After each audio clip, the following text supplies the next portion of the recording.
Hi dear viewers, James Braithwaite here. How are you doing? I have just been working on a sort of temporary fix or semi-permanent fix for the driver's seat in the Black Beauty.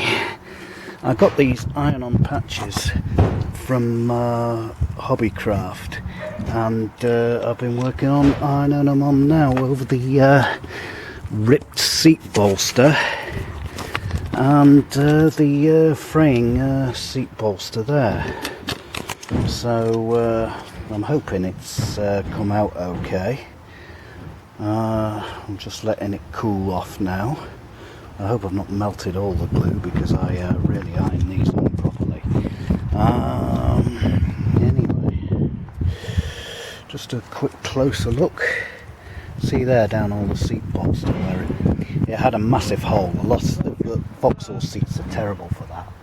So I couldn't very well replace the seat because I'd end up with one with just as bad a gash, even if not worse.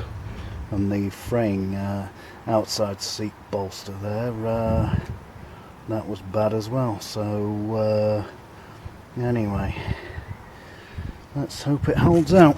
Anyway, I shall see you in the next one. Bye.